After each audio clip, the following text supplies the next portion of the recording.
شہید کربلا ہے یہ، رسول کی دعا ہے یہ۔ نہ صرف مسلمان کے پیارے ہیں حسین، چرخ نوع بشر کے تارے ہیں حسین۔ انسان کو بیدار تو ہو لینے دو، ہر قوم پکارے گی ہمارے ہیں حسین۔ حسین منی و انا من الحسین، حسین منی و انا من الحسین۔ ایک بار پھر جناب میں آپ کو خوش آمدید کہتا ہوں۔ محرم الحرام کی خصوصی نشریات ہے اور امام علی مقام امام حسین علیہ السلام کا تذکرہ پاک ہے۔ تاریخ بتاتی ہے کہ کم و بیش 82 نفوس قدسیہ امام علی مقام امام حسین علیہ السلام کے قافلے میں موجود تھے۔ اور یہ ذہن میں رکھیے گا، جیسا وہ چارلس ڈکن نے کہا تھا نا کہ میں حیران ہوں اس بات کے اوپر کہ اگر یہ جنگ کے لیے نکلے تھے تو پھر ان کے ساتھ خواتین اور بچے کیوں تھے۔ تو یہ بات تو طے ہے کہ امام علی مقام امام حسین علیہ السلام جنگ کے لیے نہیں نکلے تھے ناظرین، وہ تو بیسکلی ایک مسلح کی حیثیت سے نکلے تھے، امر بالمعروف و نہی عن المنکر کرنے نکلے تھے، اعلاء کلمت الحق کو بلند کرنے کے لیے نکلے تھے۔ تو وہاں خواتین، مقدس خواتین موجود ہیں، بچے موجود ہیں، نوجوان موجود ہیں، ان کے اصحاب موجود ہیں، ان کے اہل بیت موجود ہیں۔ اور یہاں معاملہ یہ تھا کربلا میں کہ اب کیفیت آپ ذرا غور فرمائیے گا کہ پہلے تو 1000 کا لشکر آیا تھا، یعنی جو پہلی کمک اس نے بھیجی تھی وہ 1000 کے لشکر کی تھی، جو حضرت حر کی قیادت میں اس وقت ظاہر وہ ایمان اس طرح سے ایمان تو تھا لیکن وہ یوں کہیے کہ اپنا اصل ایمان کی طرف جو ہے وہ نہیں آئے تھے۔ تو اس وقت 1000 کا لشکر تھا اور وہ بڑھتے بڑھتے بڑھتے پھر تقریباً 22000 کا لشکر ہو گیا۔ اب ذرا تصور کیجئے کہ یہ جو معاملہ تھا، یعنی جب اقتدار کی یوں کہیے کہ پٹیاں آنکھوں پر بن جایا کرتی ہیں، جب انسان کرسی اور طاقت کے نشے کے اندر مکمل طور پر چور ہو جایا کرتا ہے، اور جب حکومت اور جاہ و حشمت کے مزے لینا ہی انسان کا مقصد، اس کا آئین، اس کا منشور بن جایا کرتا ہے، اور جب وہ چاہتا ہے کہ بس چند ٹکوں کے عوض اپنے سب کچھ میں لٹا دوں، سب کچھ قربان کر دوں، چند ٹکے مجھے مل جائیں، یا یوں کہیے کہ کسی ایک خطے کی حکومت کے لیے وہ اپنے ایمان تک کو فروخت کر دیتا ہے، جیسے عمر ابن سعد نے رے کی حکومت کے لیے کام کیا تھا۔ جب اس کے ذہن میں یہ بات ہو کہ مجھے حکمرانی مل جائے، مجھے طاقت مل جائے، مجھے حکومت مل جائے، مجھے کرسی مل جائے اور مجھے مال و دولت مل جائے، تو پھر اس کی آنکھوں پر، بلکہ یوں کہیے کہ اس کی ایمان کی آنکھوں پر وہ کالی، وہ سیاہ پٹیاں بن جایا کرتی ہیں کہ پھر اس کے سامنے جب امام علی مقام امام حسین علیہ السلام جیسی ہستی آ کر اپنا تعارف کراتی ہیں کہ دیکھو مجھے پہچانو میں کون ہوں، کیا میرے نانا رسول کریم صلی اللہ علیہ وآلہ وسلم نہیں ہیں، تو وہاں سے جواب نہیں آتا، سناٹا طاری ہوتا ہے کیونکہ آنکھوں پر پٹیاں بندھی ہوتی ہیں۔ جب وہاں سے آواز بلند ہوتی ہے کہ دیکھو میں مولا کائنات مولا علی کرم اللہ وجہ الکریم کا لخت جگر نہیں ہوں، تو وہاں سے آواز نہیں آتی، آنکھوں پر پٹیاں بندھی ہوتی ہیں۔ اور جب وہ یہ فرماتے ہیں کہ کیا میں نبی کریم صلی اللہ علیہ وآلہ وسلم تمہارے نبی کی بیٹی کا بیٹا نہیں ہوں، تو اس وقت بھی وہ خاموشی اختیار کرتے ہیں، کیونکہ آنکھوں کے اوپر ان کے اقتدار کے نشے کی، مال کی، دولت کی، جاہ و حشمت کی پٹیاں بندھی ہوتی ہیں۔ ایک عجیب منظر کربلا کا ہے، گھوڑوں کی ہنہناٹ ہے، شور و غل ہے، طبل کا شور ہے، تلواریں جو ہیں وہ لہرائی جا رہی ہیں فضاؤں کے اندر، اور 22000 کا لشکر اشیاء ان 82 نفوس قدسیہ کو سرور دو جہاں صلی اللہ علیہ وآلہ وسلم کی نسبت بھی رکھتے ہیں اور ان کے گھرانے کی بھی ہیں، ان کو روندنے کو معاذ اللہ تیار ہے۔ لیکن وہی بات ہے صاحب، ایک طرف جو اقتدار کا نشہ ہے اور دوسری طرف اللہ اور اس کے رسول صلی اللہ علیہ وآلہ وسلم کی رضا کا خمار ہے، کہ امام جانتے ہیں اس بات کو کہ اللہ اور اس کے رسول صلی اللہ علیہ وآلہ وسلم کی رضا سے بڑھ کے اور کچھ بھی نہیں ہے۔ پھر نتیجہ کیا نکلا؟ اقتدار کے نشے میں آئے ہوئے وہ تمام یزیدیوں نے امام علی مقام امام حسین علیہ السلام اور ان کے پورے قافلے کے اوپر چڑھائی کی، یہاں تک کہ 72 نفوس قدسیہ نے جام شہادت نوش کیا اور رہتی دنیا تک یہ پیغام دے دیا کہ طاقت، حکومت، کرسی، اسلحہ، اس سے کبھی ڈر اور خوف مت کھانا، حق پر ہو تو حق کے لیے کھڑے ہو جانا، چاہے اپنی جان دینی پڑے دے دینا۔ یاد رکھنا یہ طاقت والے، حکومت والے، کرسی والے، اسلحے والے مٹ جائیں گے، فنا ہو جائیں گے، برباد ہو جائیں گے، ذلیل و رسوا ہو جائیں گے، لیکن جو حق پر کھڑے ہو کر چند ایک نفوس کے ساتھ اپنا سب کچھ پیش کر دے گا وہی سرخرو ہو جائیں گے۔ ہمارے ساتھ 2 ممتاز شخصیات موجود، پہلی شخصیت محترمہ ڈاکٹر ثروت عسکری صاحبہ موجود ہیں، آپ کو خوش آمدید، السلام علیکم۔ دوسری شخصیت ممتاز اسکالر جناب حافظ احمد یوسف صاحب موجود ہیں، آپ کو بھی خوش آمدید، السلام علیکم۔ کیا منظرنامہ تھا ڈاکٹر صاحبہ، بتائیے؟ ظاہر ہے مختلف روایات ہیں لیکن آپ ذرا بیان کیجئے کہ کیا کیفیت تھی قافلہ حسینی کی اور کیا کیفیت تھی لشکر یزید کی؟ دیکھیے سب سے پہلی بات تو یہ کہ ہمیں دونوں قافلوں میں بہت زیادہ لشکروں میں دونوں میں بہت زیادہ فرق نظر آتا ہے، اس لیے کہ امام علی مقام امام حسین علیہ السلام کا لشکر جو کہ لشکر کی بنیادی صفات ہے وہ ان پر بھی پورا نہیں اترتا تھا، اس لیے کہ اس میں کچھ بوڑھے بھی تھے اور کچھ حضرت علی اصغر جیسے معصوم بچے بھی تھے، اور دوسری جانب وہ لشکر تھا جو کہ سیر و سیراب تھا، اور نہ صرف یہ کہ سیر و سیراب تھا بلکہ وہ جو ہمیں شب عاشور نظر آتی ہے مقتل کربلا میں وہ نہایت مصروف رات نظر آتی ہے، اس لیے کہ امام حسین علیہ السلام کے لشکر میں عبادت الہی ہو رہی ہے، ذکر و اذکار ہو رہا ہے، بالکل ایسا محسوس ہو رہا ہے کہ جیسے مکھیوں کے بن بنانے کی صدا بلند ہو رہی ہے، اور لشکر یزید میں اسلحوں کو تیز کیا جا رہا ہے، کل کی جنگ کی تیاری ہو رہی ہے، کل کی جنگ کی حکمت عملی تیار ہو رہی ہے، تو دونوں جانب بہت زیادہ مصروفیات نظر آتی ہیں، اور مجھے یہ کہنے کی اجازت دیجیے کہ لشکر یزید میں بھی اذانیں جا رہی تھی، نمازیں پڑھی جا رہی تھی، قاری قرآن موجود تھے، مگر امام علی مقام امام حسین علیہ السلام کیونکہ رسول کے نواسے ہیں، کیسے یہ ممکن ہے کہ وہ رسول کے نواسے کو کوئی چھوڑ کر اور وہ نمازیں پڑھے اور قرآن کی قرأت کرے، اور کیسے خدا اس کو قبول کر لے گا؟ اور امام علی مقام امام حسین علیہ السلام نے نہ صرف یہ کہ اپنے نانا کے دین کو بچانے کے لیے ایک عظیم قربانی پیش کی، بلکہ رہتی دنیا تک امام علیہ السلام نے حق پرستی کا نام روشن کر دیا، جب بھی حق پرستی کی صدا گونجے گی اور حق پرستوں کا نام کوئی لے گا تو امام علی مقام امام حسین علیہ السلام اور کربلا کا واقعہ ان کے سامنے رول ماڈل کی طرح موجود ہوگا، اور امام علی مقام امام حسین علیہ السلام نے کربلا کے واقعے میں ایک عظیم قربانی پیش کی، اور ایک ایسی عظیم قربانی کی جس میں امام حسین علیہ السلام نے اپنے گھر کو لٹا دیا، اپنے سر کو کٹا دیا، اور امام حسین علیہ السلام دوسری جانب لشکر یزید کہہ رہا تھا کہ جلدی جلدی سر کو کاٹو اس لیے کہ ہماری عصر کی نماز قضا ہو رہی ہے، تو یہ قتل شبیر ہوا نعرہ تکبیر کے ساتھ، تو یہ ایسی حقیقتیں ہیں تاریخ کی کہ جس کی جو ہمارے سامنے ازہر من الشمس ہے، اور امام علی مقام امام حسین علیہ السلام جس وقت کے مدینے سے چلے ہیں، اس سے پہلے بار بار اس بات کا تذکرہ آتا گیا کہ امام حسین علیہ السلام نہ تخت کے لیے گئے تھے، نہ دولت کے لیے، نہ سلطنت کے لیے، بلکہ امام حسین علیہ السلام نے بار بار ارشاد فرمایا کہ امر بالمعروف اور نہی عن المنکر کے لیے جا رہا ہوں، اور امام حسین علیہ السلام جس وقت کے مدینے سے مکے روانہ ہوئے، مکے سے یعنی 4 مہینے کا ہم کو عرصہ لگتا ہے، اور 4 مہینے کا عرصہ بہت ہوا کرتا ہے، اور اتنے دنوں میں یزید نے قاضی شرعی سے فتویٰ لے لیا اور اس نے لکھ کر دیا ہے امام حسین علیہ السلام کے قتل پر، اس نے سگنیچرز کیے ہیں، تو ہم کو ایسی مثالیں تاریخ اسلام میں ملتی ہیں کہ جس کی یعنی امام علی مقام امام حسین علیہ السلام نہ صرف یہ کہ وہ رسول کے نواسے ہیں بلکہ وہ نور نظر علی و بطول ہیں، کون ایسا ہے جو کہ امام حسین علیہ السلام کی عظیم شخصیت سے واقف نہیں ہے۔ اچھا، اس میں ایک بات اور آپ دیکھیں اور اس کو ایڈ کیجئے ضرور کہ حبیب ابن مظاہر رضی اللہ تعالیٰ عنہ ان کا بڑا کردار ہے، اور قبیلہ بنو اسد کا بڑا اس میں کردار ہے کہ آپ دیکھیے اس مشکل ترین مرحلے پہ کہ جہاں فوج در فوج جو ہے وہاں سے ابن زیاد روانہ کر رہا تھا، اور کوفیوں کو بھی جو ہے بائی ہوک اور بائی کروک اس میں شامل کر رہا تھا ڈیلی بیسس کے اوپر،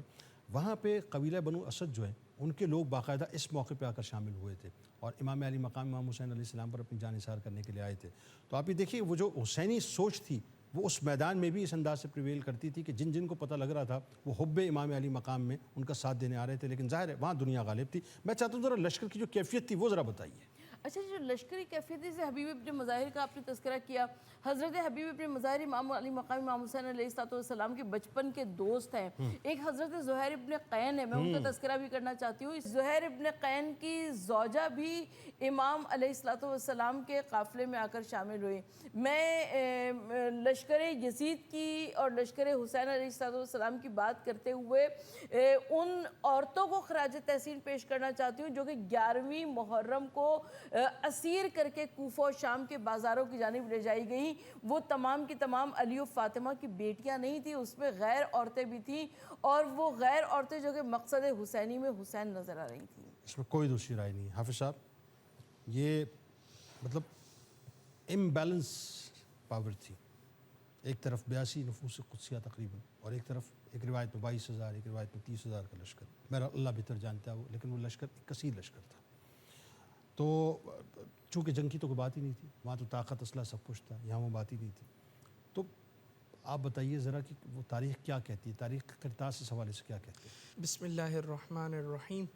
سب سے پہلی اور اہم بات تو یہ کہ جب ہم اسلام کے غزوات دیکھتے ہیں، نبی کریم علیہ الصلوۃ والسلام کے دور میں جو جنگیں ہوئی، بدر کو دیکھیے، اسی طرح خندق کو دیکھیے، خیبر کو دیکھیے، احد کو دیکھیے، اور دیگر آپ غزوات دیکھتے چلے جائیں. یعنی بدر سے لے کے تبوک تک تبوک تک آپ دیکھتے ہیں. اچھا، اس میں بالخصوص بدر اور خندق یہ دو جنگیں بہت زیادہ نمایاں ہیں. بالکل ٹھیک. وہ اس طرح کہ ہم دیکھتے ہیں بدر میں اللہ تبارک و تعالیٰ نے فرشتوں کے ذریعے مدد فرمائی اور کفار کا لشکر تہس نہس ہو گیا. 313 کے مقابلے میں 1000. ٹھیک ہے. پھر ہم خندق کے میدان میں آتے ہیں تو وہاں تو پورا عرب جمع ہو گیا تھا. ہاں، وہ یوں کہیے کہ اس وقت کی نیٹو فورسز جو ہیں جی وہ مسلمانوں کے خلاف آ گئے. احزاب تھا نا وہ، حزبن، ٹھیک ہے، حزبن کی جمع احزاب، تو وہ پورا لشکر ہی جمع ہو گیا تھا عرب. تو اس موقع پر اللہ تبارک و تعالیٰ نے ایک آندھی بھیجی، ہوائیں بھیجی، جس نے ان کے جو ہے وہ خیموں کو اکھاڑ دیا اور سارا معاملہ ہوا. تو یہ مدد کے اللہ تبارک و تعالیٰ کی مدد کے مظاہر تھے جو ہمیں جنگوں میں نظر آتے نبی کریم علیہ الصلوۃ والسلام کے ساتھ. اب کربلا کا اگر آپ معرکہ دیکھیں تو کربلا میں ہمیں ایسا کوئی مظہر نظر نہیں آیا جو بظاہر اس طرح کی جو ہے وہ مدد جو ہے وہ امام حسین رضی اللہ تعالیٰ عنہ یا ان کے لشکریوں کو ملی ہو. لیکن جنید بھائی، یہاں پہ ایک بات بڑی امپورٹنٹ ہے سمجھنے کی، اور وہ قرآنی تناظر میں ہے. ظاہر ہے اللہ تبارک و تعالیٰ کی مدد کے بھی انداز ہے نا، تو اللہ تبارک و تعالیٰ نے کربلا والوں کی مدد کس طرح فرمائی، قرآن اسے کس طرح بیان کرتا ہے. قرآن کہتا ہے یا ایھا الذین آمنوا ان تنصروا اللہ ینصرکم، کہ اگر تم اللہ کے دین کی مدد کرو گے تو اللہ تبارک و تعالیٰ تمہاری مدد کرے گا. اور اللہ تبارک و تعالیٰ تمہاری مدد کیسے کرے گا؟ مدد کی وہ صورت، وہ کیفیت، وہ مدد کی حقیقت کیا ہوگی؟ اللہ تعالیٰ فرماتا ہے یثبت اقدامکم، کہ اللہ تبارک و تعالیٰ تمہارے قدموں کو ثابت قدمی عطا فرما دے گا، تمہارے قدم لشکر میں جما دے گا. تو آپ دیکھیں کہ مدینے سے جب چلے ہیں تو کربلا کے میدان تک لشکر حسینی کے قدم ڈگمگائے نہیں ہیں، بالکل بھی نہیں ڈگمگائے. اور جیسے کہ ذکر کیا کہ کس کس طرح لوگ جو ہے وہ امام حسین کے ساتھ شامل ہوئے، یعنی جو اصل ایمان کی طرف لوٹے، جن میں جو ہے وہ عشق مصطفیٰ کی، جن کے دلوں میں عشق مصطفیٰ کی شمع جل رہی تھی، جن کے دلوں میں جو ہے وہ توحید کی شمع جل رہی تھی، حقیقی معنوں میں جل رہی تھی، وہ امام حسین کے ساتھ آ کے ثابت قدم رہے. پھر ایک اور چیز آپ دیکھیں، ایک تو میں نے آپ کو ایک بات عرض کر دی، دوسری بات آپ یہ دیکھیں کہ عرب میں لڑائی کا ایک انداز تھا نا. بلکہ میں آپ کو یہاں تھوڑی سی ایک اور بات بھی بتاؤں، ایک فیکٹ میں آپ کو بتاؤں کہ ابھی جو جنگ ہوئی بنیان المرصوص جس کا نام رکھا گیا، میں نے کتاب میں پڑھا کہ اس کتاب کے جو مصنف تھے وہ ایک اسکالر بھی ہیں اور انہوں نے بہت ساری جنگوں میں شرکت بھی کی، عرب اسکالر ہیں. انہوں نے لکھا کہ یہ جو بنیان المرصوص یعنی صف بنانے کا جو اصول ہے نا، سیسا پلائی ہوئی دیوار، یعنی صف بنا کے لڑنا، یہ عرب میں نبی کریم علیہ الصلوۃ والسلام نے اس انداز کو رائج کیا. یعنی عرب کے میدان میں، جنگی میدان میں، یہ نبی کریم علیہ الصلوۃ والسلام کی انوویشن تھی ایک، بالکل ایسا کہ آپ نے جو ہے اس انداز سے لڑائی کرنا سکھائی. اچھا، عرب میں اس انداز سے نبی کریم علیہ السلام نے لڑائی شروع کی، لیکن عرب میں ایک اور بھی انداز تھا لڑائی کا. وہ لڑائی کا انداز کیا تھا کہ جو ہے وہ تنہا مقابلہ ہوا کرتے تھے. پہلے انفرادی طور پہ آپ بدر کا میدان دیکھیں نا، حضرت علی ہیں، حضرت حمزہ ہیں، تو انہوں نے کیا کیا، پہلے انفرادی طور پہ جو ہے وہ جنگیں لڑی. اب یہاں پر تو ظاہر ہے اتنی تعداد ہی نہیں تھی کہ وہ صف بندی ہوتی اس طرح، وہ میمنہ، وہ میسرہ، اور اس طرح کا جو ہے وہ ایک ماحول بنتا. تو لشکر حسینی سے جو لوگ ہیں وہ جو ہے وہ اپنی انفرادی حیثیت میں نکل کر جا رہے ہیں اور یزیدی فوج پہ جو ہے وہ حملے کر رہے ہیں. اب اس میں بڑی ایک ہمیں دلچسپ چیز نظر آتی ہے اور یثبت اقدامکم کی ہمیں ایک عملی تصویر نظر آتی ہے. مثال کے طور پہ حضرت قاسم رضی اللہ تعالیٰ عنہ کی اب بات کریں جو کہ امام حسن کے شہزادے. کیا عمر تھی جنید بھائی؟ بالکل کتنی عمر تھی؟ 13-14-15 سال. اتنی عمر تھی، 13 برس کی عمر تھی. تو اب آپ دیکھیں وہ اکیلے میدان جنگ میں جا رہے ہیں اور روایات میں آتا ہے انہوں نے کئی یزیدیوں کو موت کے گھاٹ اتار دیا. پھر حضرت علی اکبر جاتے ہیں، وہ کئی یزیدیوں کو جو ہے وہ موت کے گھاٹ اتار دیتے ہیں. پھر حضرت امام حسین کے بارے میں تو یہاں تک آتا ہے کہ جب آپ میدان میں یزیدیوں کے سامنے جو ہے وہ تلوار اٹھا کے کھڑے ہوتے ہیں اور جب آپ ان پہ حملہ کرتے ہیں تو یزیدی فوج ادھر ادھر بھاگ رہی ہوتی ہے. یعنی ان سے امام حسین ایک اکیلے فرد کی طاقت کنٹرول نہیں ہو رہی ہوتی ہے. بالکل ایسا. اور پھر ہوتا کیا ہے کہ جب وہ انفرادی حیثیت میں لڑنے سے فیل ہو جاتے ہیں, عاجز آ جاتے ہیں, تو سب مل کر, یعنی پھر آواز لگتی ہے کہ بھئی ایک ساتھ حملہ کرو, یک بارگی حملہ کرو, پیچھے سے حملہ کرو. تو پھر کیا ہوتا ہے کہ سارے کے سارے ایک ساتھ مل کر حملہ کرتے ہیں. ایسا ہی. یعنی ایک طرف آپ دیکھیں کہ خاندان رسول کے افراد ہیں جو اپنی انفرادی کیپیسٹی میں لڑ رہے ہیں, اور ایک طرف وہ لشکر ہے کہ جو بار بار اس حیثیت میں فیل ہو رہا ہے, اور پھر وہ مل کر جو ہے وہ لشکر حسینی پر حملے کر رہا ہے. تو کربلا میں یعنی ایک تو یہ جنگی لحاظ سے میں نے آپ کو یہ چیزیں بتائی نا کہ ثابت قدمی بھی ملی, اور پھر اسی طرح جو جنگی مہارتیں اور چھوٹی چھوٹی عمریں ہیں, لیکن اتنے بڑے بڑے جو ہے وہ سرداروں کے سامنے انہوں نے جس طرح جو ہے وہ ان کے جیسے حضرت علی اکبر کا واقعہ ہمیں ملتا ہے کہ کس طرح انہوں نے ایک ہی خاندان کے 3 افراد کو جو ہے وہ موت کے گھاٹ اتارا, اور وہ بڑے جو ہے نا وہ غرور و تکبر میں جو ہے وہ آ رہے تھے حضرت علی اکبر کے سامنے, لیکن ایک ایک کر کے حضرت علی اکبر نے بلکہ ان کے باپ تک کو موت کے گھاٹ اتارا, اسے بھی جہنم واصل کیا. اور پھر جب حضرت علی اکبر بھی ان سے کنٹرول نہ ہوئے تو پھر انہیں کیا کرنا پڑا, آواز لگانی پڑی عامر بن سعد کو کہ ان پر یکبارگی حملہ کرو, تبھی تم انہیں روک سکو گے. تو یہ کیا تھی, یہ مقصد کی طاقت تھی, یہ نظریے کی طاقت تھی, یہ کردار کی طاقت تھی. یعنی جس کا کردار اچھا ہونا تو اللہ تبارک و تعالیٰ اس کی پھر مدد ایسا فرماتا ہے, جس کا مقصد نیک ہو, جس کا نظریہ نیک ہو, پھر اللہ تبارک و تعالیٰ جو ہے وہ اس کی مدد ایسے فرماتا ہے. تو یہ بالکل واضح تفریق ہمیں کربلا کے میدان میں نظر آتی ہے کہ امام حسین رضی اللہ تعالیٰ عنہ اور ان کے لشکری, ان کی فوج کے لوگ, ان کے اصحاب, ان کے رفقا, جہاں کردار میں جو ہے وہ سب سے اعلیٰ تھے, جہاں اخلاق میں سب سے اعلیٰ تھے, جہاں وہ اپنے نظریے میں سب سے اعلیٰ تھے, وہیں جنگی مہارتوں میں یزیدی فوج میں ان کا جو ہے کوئی ثانی نہیں تھا. پھر آپ یہ بھی دیکھیں نا کہ یزیدی فوج کی میں آپ کو ایک اور مثال دیتا ہوں. یہاں کیا معاملہ تھا کہ یزیدی فوج کو پانی پیش کیا جا رہا ہے, وہاں کیا معاملہ ہے کہ یزیدی فوج باقاعدہ پانی بند کر رہی ہے. یہاں کیا معاملہ ہے, صبر کا معاملہ ہے, ایثار کا معاملہ ہے, سخاوت کا معاملہ ہے. وہاں کیا معاملہ ہے, یعنی جنید بھائی ذرا توجہ میں چاہوں گا آپ کی. آپ دیکھیں کہ ایک تو ہے نا یزید نے حکم دیا ہے, لیڈر نے حکم دیا تو ہمیں قتل کرنا ہے, ہمیں تلوار چلانی ہے. لیکن یزیدی فوج میں صرف یہ بات نہیں تھی, بلکہ ان کے جو سینے تھے نا وہ مردہ ہو گئے تھے. ایسے ہی. ٹھیک ہے نا, ان کے جو سینے تھے نا وہ پتھر کے ہو گئے تھے, ان کے دل پتھر کے ہو گئے تھے, ان پہ کوئی بات اثر نہیں کر رہی تھی. اس کی ہمیں مثال کیسے ملتی ہے, اس کی ہمیں مثال اس طرح ملتی ہے کہ کربلا کے میدان میں انہوں نے بار بار امام حسین کو مختلف طریقوں سے ایذا دینے کی کوشش کی. جملے کسے گئے خاندان رسول پہ کربلا کے میدان میں, کربلا کے میدان میں جملے کسے گئے. یعنی اندھے پن کا عالم یہ نا کہ شبیہ مصطفیٰ موجود ہیں اور پہچان نہیں, بار بار انٹروڈکشن دے رہے ہیں اور پہچان نہیں رہے. بالکل ایسا. اور ایک واقعہ تو ہمیں یہاں تک ملتا ہے کہ جب کربلا سے واپسی پر وہ یزیدی لشکر امام حسین کا سر مبارک نیزے پر لے کر جا رہی تھی نا, تو ایک آدمی نے کہا کہ تم رات یہاں رکو گے, ایک رات کے لیے مجھے یہ سر مبارک دے دو. تو یزیدی فوج نے کہا ہم تمہیں دے دیتے ہیں, لیکن اس کی اتنی قیمت ہوگی. اندازہ کریں, قیمت لگا رہے ہیں سر حسین, قیمت دی